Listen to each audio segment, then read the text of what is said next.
The Signalman by Charles Dickens.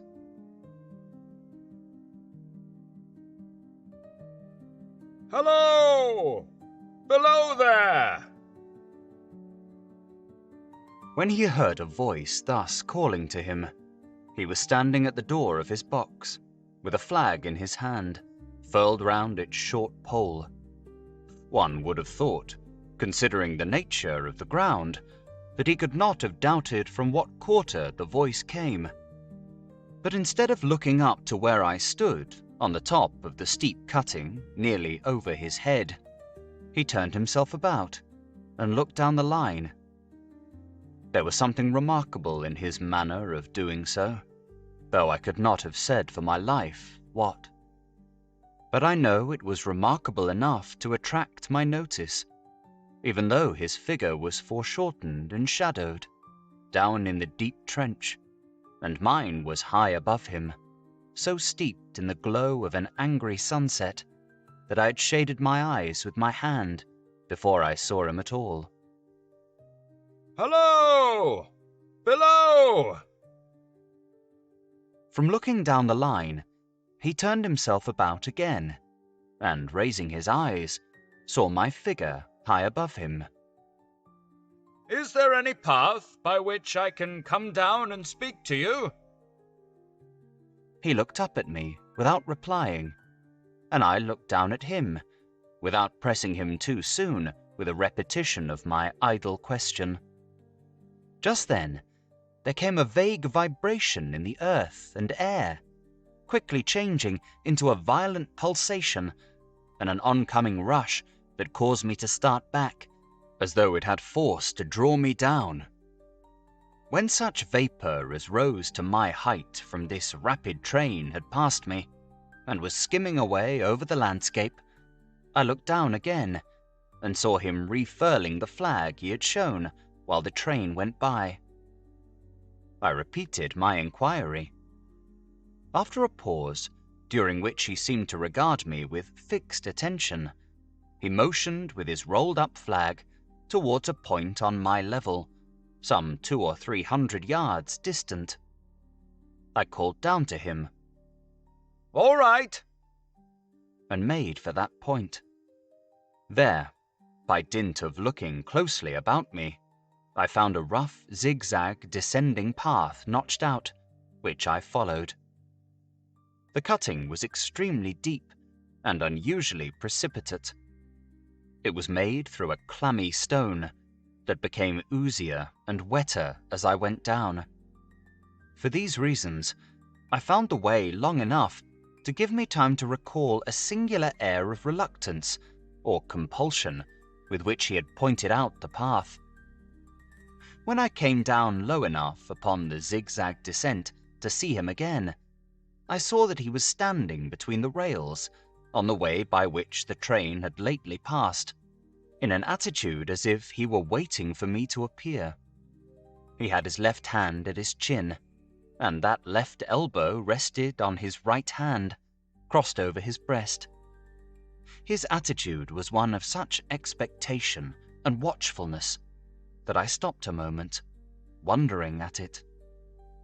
I resumed my downward way, and stepping out upon the level of the railroad, and drawing nearer to him, saw that he was a dark, sallow man, with a dark beard and rather heavy eyebrows. His post was in as solitary and dismal a place as ever I saw. On either side, a dripping wet wall of jagged stone, excluding all view but a strip of sky. The perspective one way, only a crooked prolongation of this great dungeon. The shorter perspective in the other direction, terminating in a gloomy red light, and the gloomier entrance to a black tunnel, in whose massive architecture there was a barbarous, depressing, and forbidding air.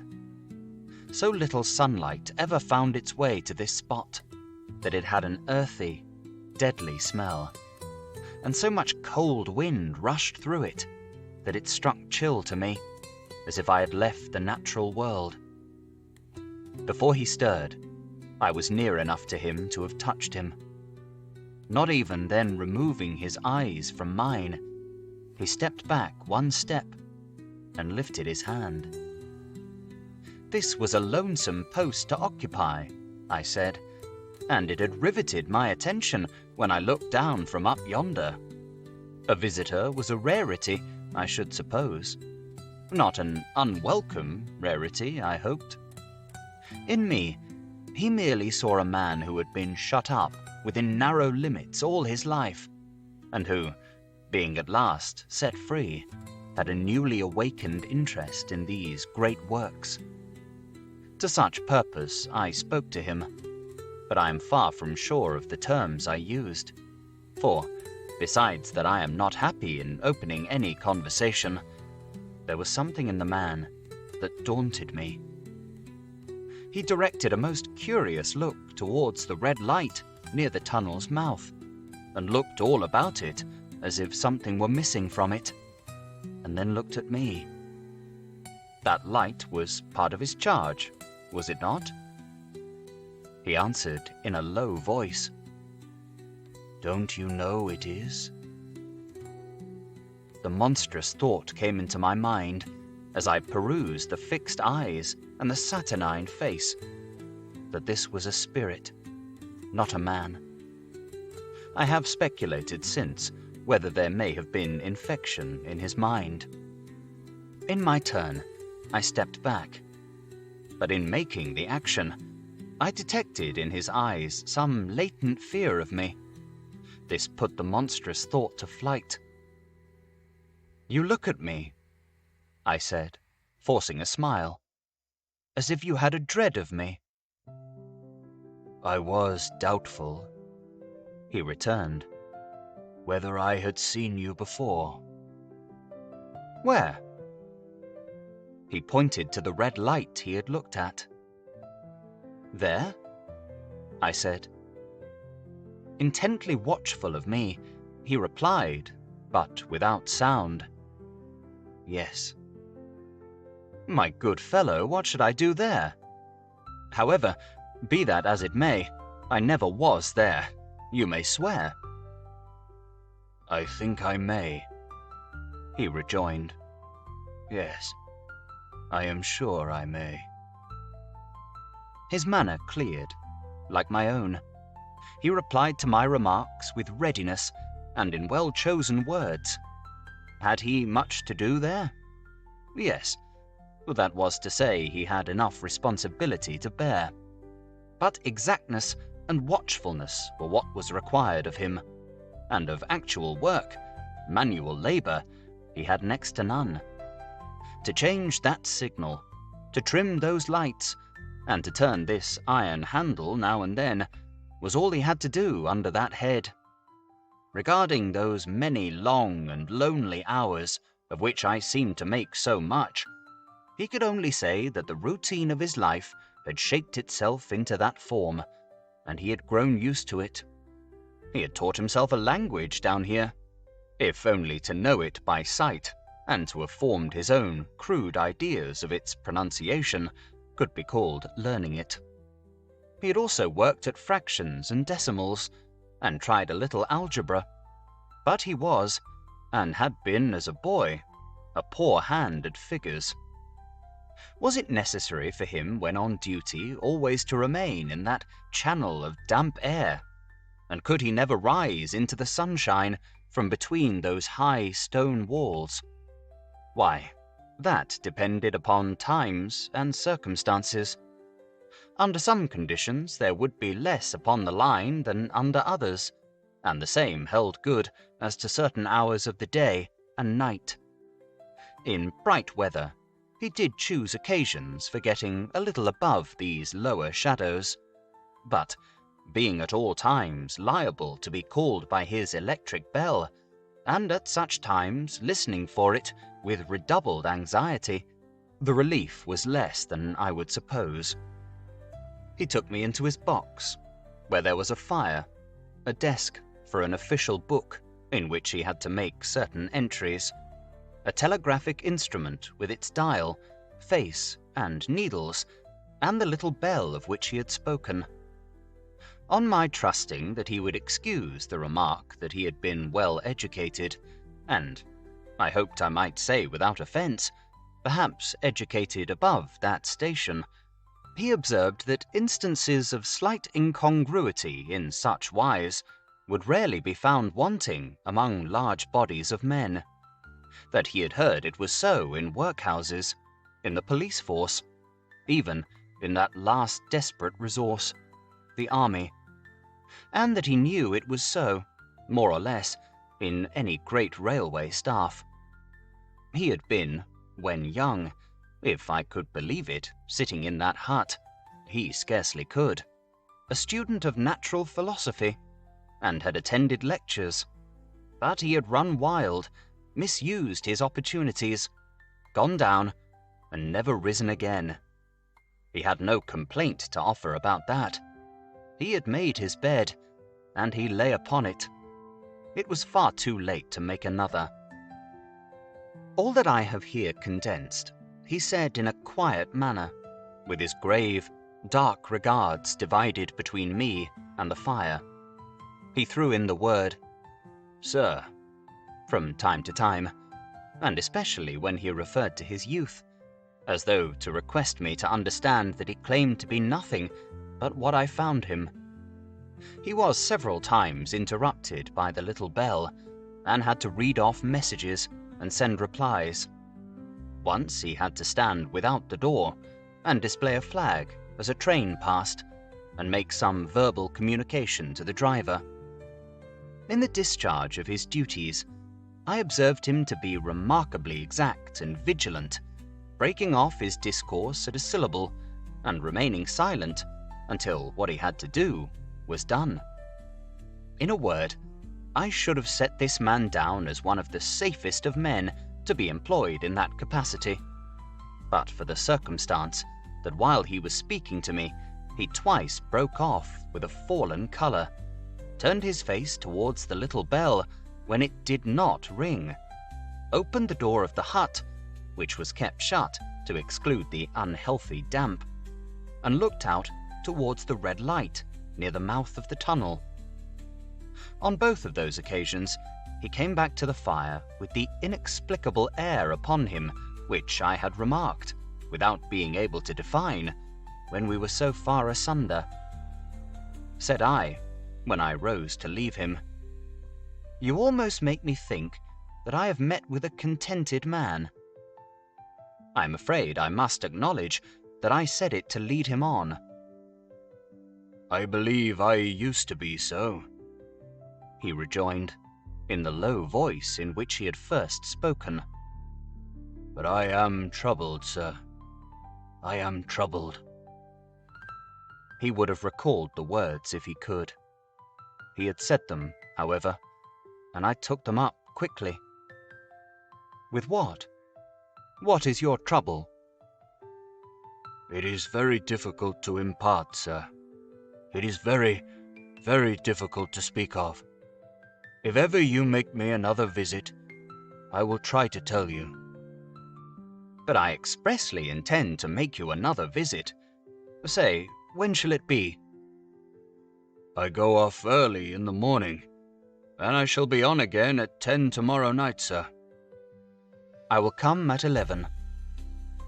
He thanked me, and went out at the door with me. "I'll show my white light, sir," he said, in his peculiar, low voice, "till you have found the way up. When you have found it, don't call out, and when you are at the top, don't call out." His manner seemed to make the place strike colder to me, but I said no more than, "Very well." "And when you come down tomorrow night, don't call out. Let me ask you a parting question. What made you cry, 'Hello, below there,' tonight?" "Heaven knows," said I. "I cried something to that effect." "Not to that effect, sir. Those were the very words. I know them well." "Admit those were the very words. I said them, no doubt, because I saw you below." For no other reason? What other reason could I possibly have?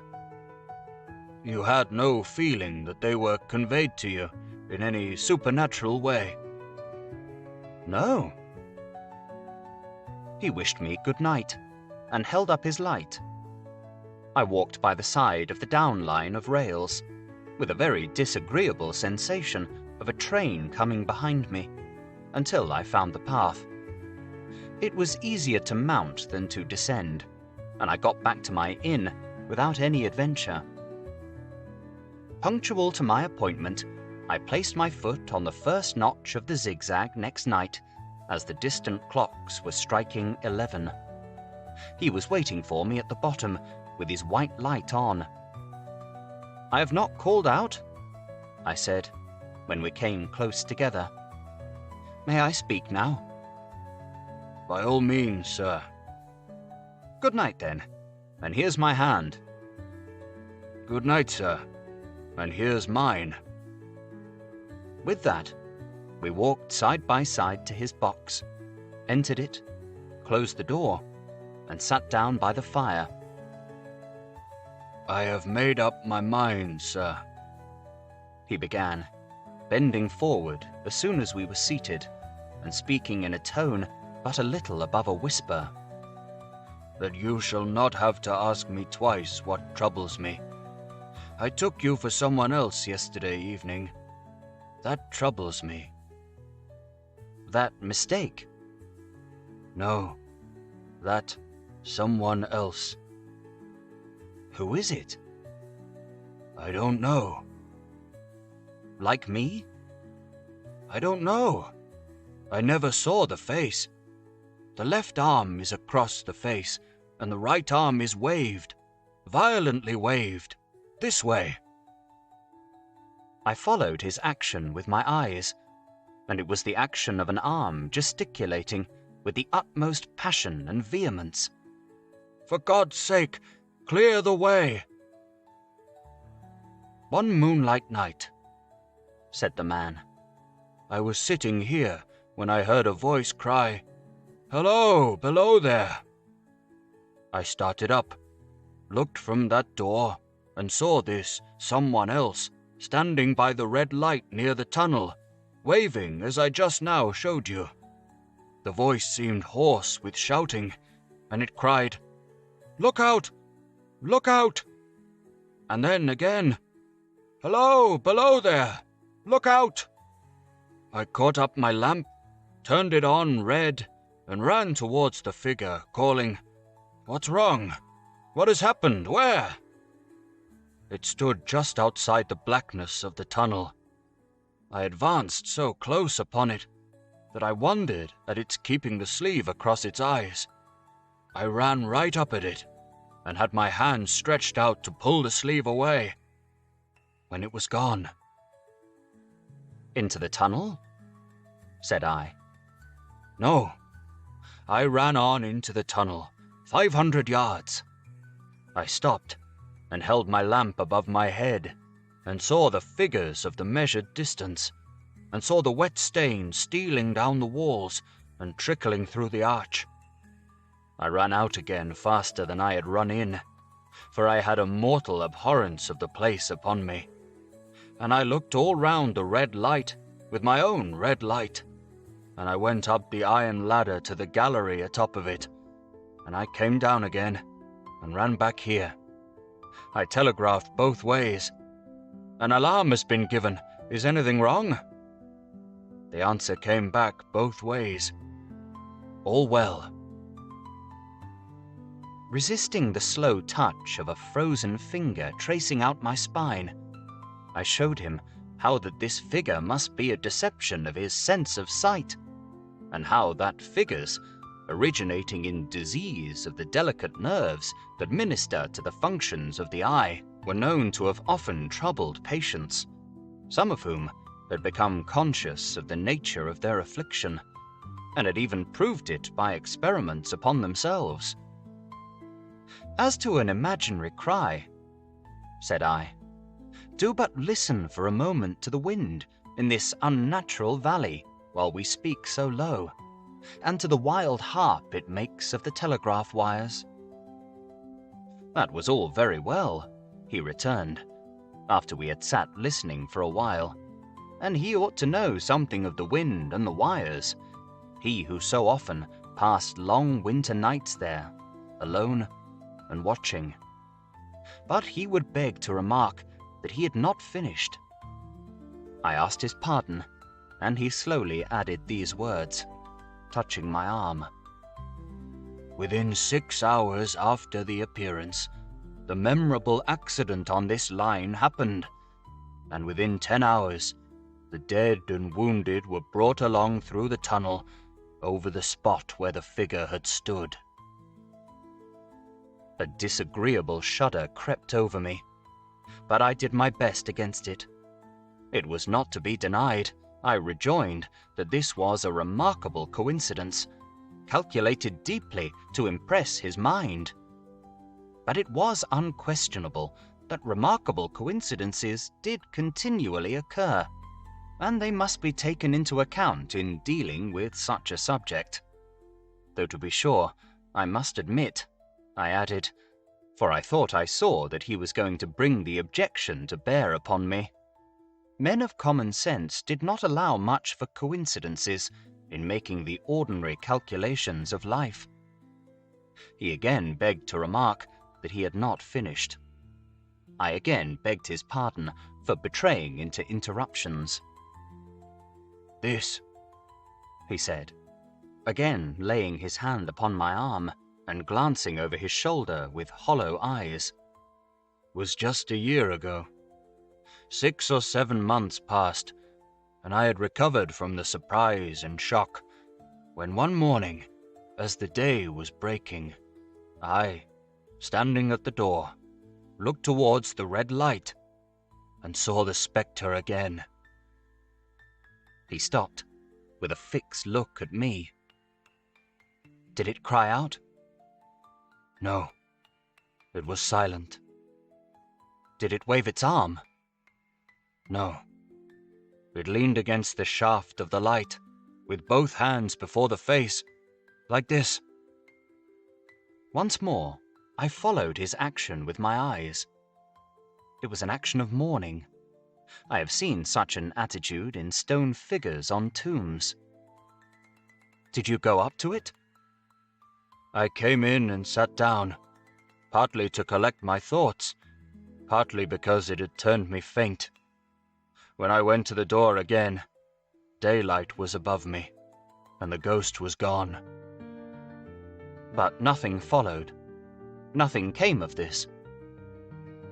He touched me on the arm with his forefinger, twice or thrice, giving a ghastly nod each time. "That very day, as a train came out of the tunnel, I noticed at a carriage window on my side what looked like a confusion of hands and heads, and something waved. I saw it just in time to signal the driver, 'Stop!' He shut off and put his brake on. But the train drifted past here 150 yards or more. I ran after it, and, as I went along, heard terrible screams and cries. A beautiful young lady had died instantaneously in one of the compartments, and was brought in here, and laid down on this floor between us." Involuntarily, I pushed my chair back, as I looked from the boards at which he pointed to himself. "True, sir, true. Precisely as it happened, so I tell it you." I could think of nothing to say, to any purpose, and my mouth was very dry. The wind and the wires took up the story with a long, lamenting wail. He resumed. "Now, sir, mark this, and judge how my mind is troubled. The spectre came back a week ago. Ever since, it has been there now and again, by fits and starts." "At the light?"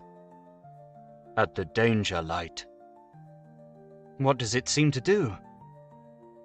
He repeated, if possible with increased passion and vehemence, that former gesticulation of, "For God's sake, clear the way!" Then he went on, "I have no peace or rest for it. It calls to me, for many minutes together, in an agonized manner. 'Below there! Look out! Look out!' It stands waving to me. It rings my little bell." I caught at that. "Did it ring your bell yesterday evening when I was here, and you went to the door?" "Twice."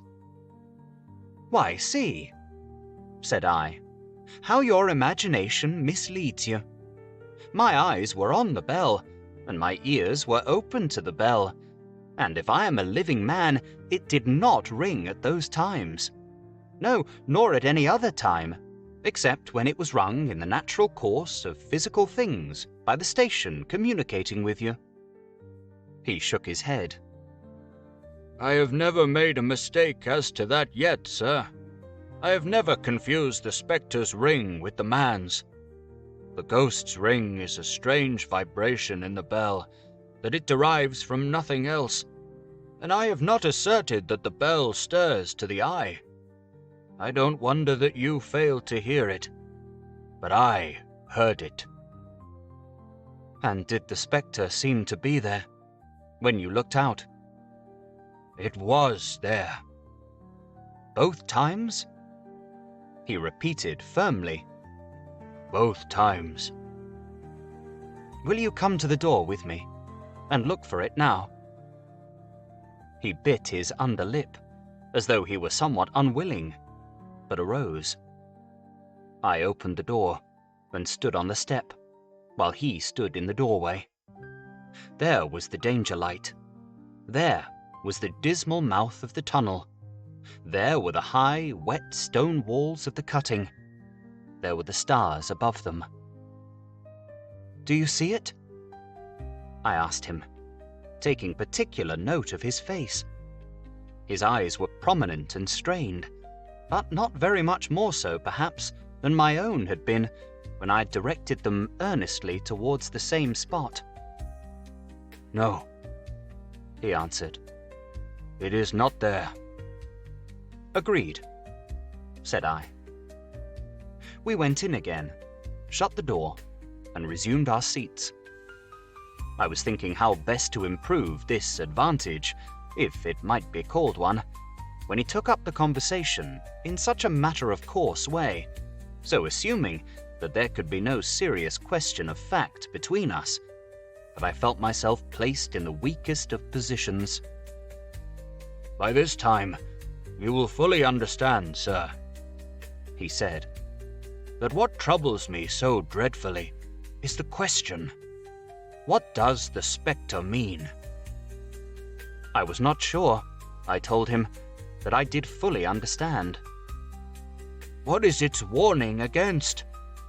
he said, ruminating, with his eyes on the fire, and only by times turning them on me. "What is the danger? Where is the danger?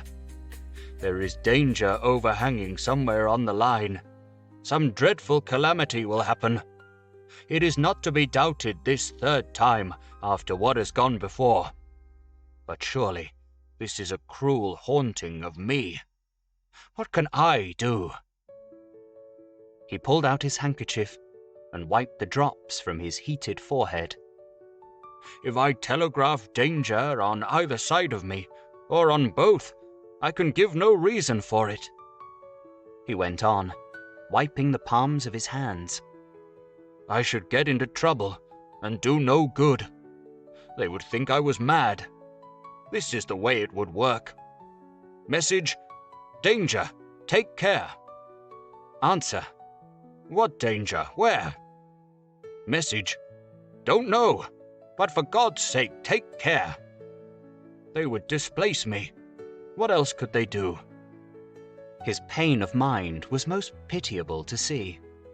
It was the mental torture of a conscientious man, oppressed beyond endurance by an unintelligible responsibility involving life. when it first stood under the danger light," he went on, putting his dark hair back from his head and drawing his hands outward across and across his temples in an extremity of feverish distress. "Why not tell me where that accident was to happen, if it must happen? Why not tell me how it could be averted, if it could have been averted? When on its second coming it hid its face, why not tell me instead, 'She is going to die, let them keep her at home'? If it came on those 2 occasions only to show me that its warnings were true, and so to prepare me for the 3rd, why not warn me plainly now? And I, Lord help me, a mere poor signalman on this solitary station, why not go to somebody with credit to be believed and power to act?" When I saw him in this state, I saw that for the poor man's sake, as well as for the public safety, what I had to do for the time was to compose his mind. Therefore, setting aside all question of reality or unreality between us, I represented to him that whoever thoroughly discharged his duty must do well, and that at least it was his comfort that he understood his duty, though he did not understand these confounding appearances. In this effort, I succeeded far better than in the attempt to reason him out of his conviction. He became calm. The occupations incidental to his post as the night advanced began to make larger demands on his attention, and I left him at 2 in the morning. I had offered to stay through the night, but he would not hear of it. That I more than once looked back at the red light as I ascended the pathway, that I did not like the red light, and that I should have slept but poorly if my bed had been under it, I see no reason to conceal. Nor did I like the 2 sequences of the accident and the dead girl. I see no reason to conceal that either. But what ran most in my thoughts was the consideration how ought I to act, having become the recipient of this disclosure.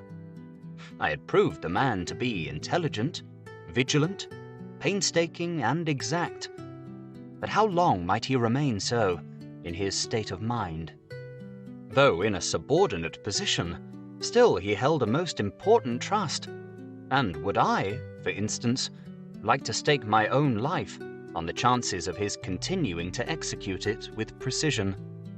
Unable to overcome a feeling that there would be something treacherous in my communicating what he had told me to his superiors in the company, without first being plain with himself and proposing a middle course to him, I ultimately resolved to offer to accompany him, otherwise keeping his secret for the present, to the wisest medical practitioner we could hear of in those parts, and to take his opinion.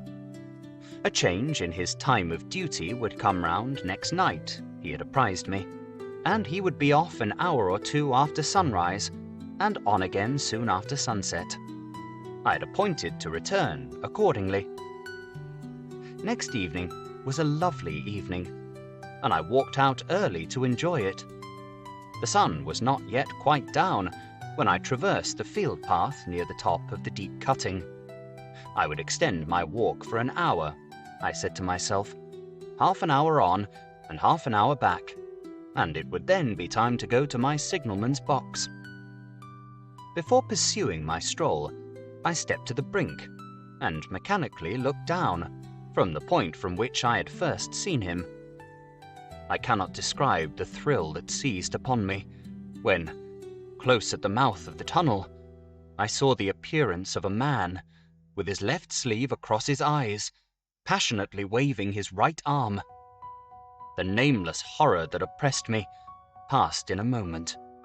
For, in a moment, I saw that this appearance of a man was a man indeed, and that there was a little group of other men standing at a short distance, to whom he seemed to be rehearsing the gesture he made. The danger light was not yet lighted. Against its shaft, a little low hut, entirely new to me, had been made of some wooden supports and tarpaulin. It looked no bigger than a bed.